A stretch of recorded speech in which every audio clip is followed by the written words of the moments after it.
Why do I say that the quickest way for Muslims to defeat idolatry is to win the argument against Christians?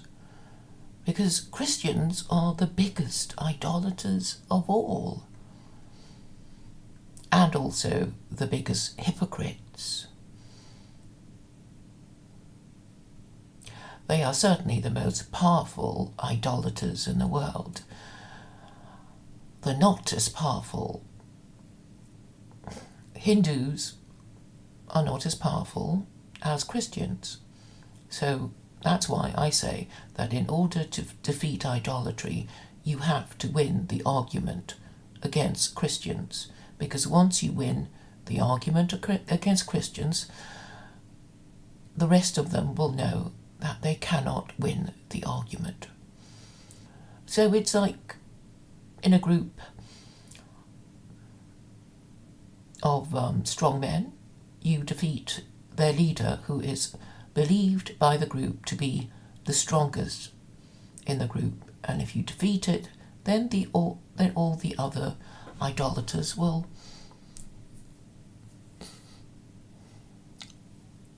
toe the line.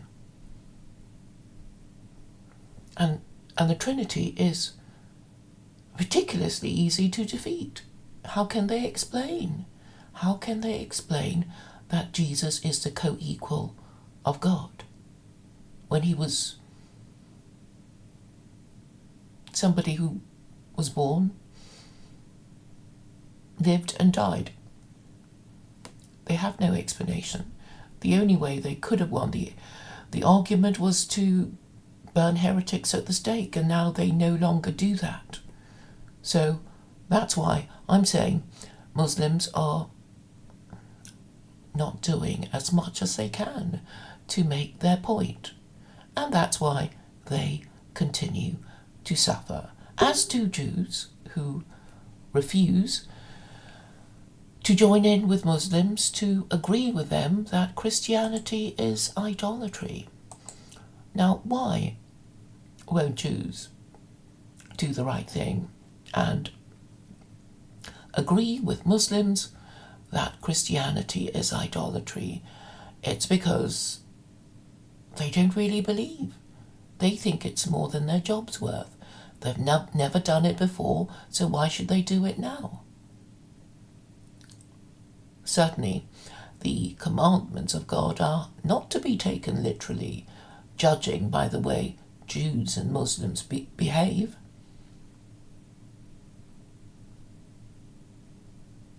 Earlier, I had a discussion with Khalid who could not say when Muslims ever obeyed chapter 18, verse 4, after the lifetime of Muhammad.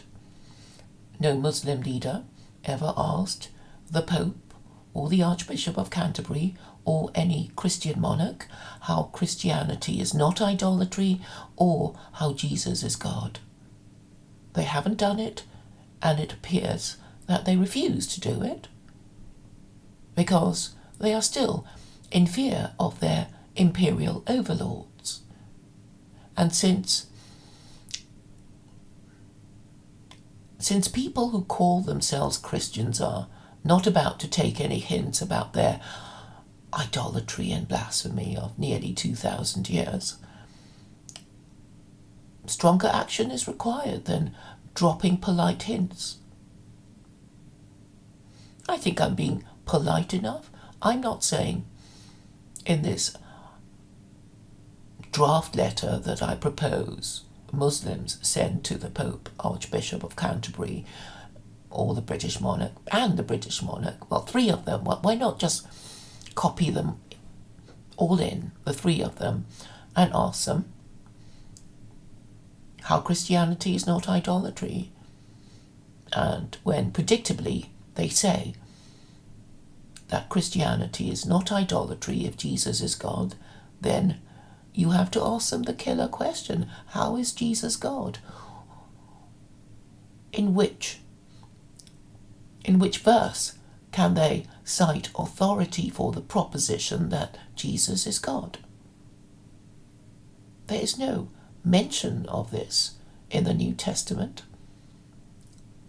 And if they can scrabble together and scrape the barrel and find some verse that appears to say that Jesus is God, none of the authors of the New Testament are God, are they?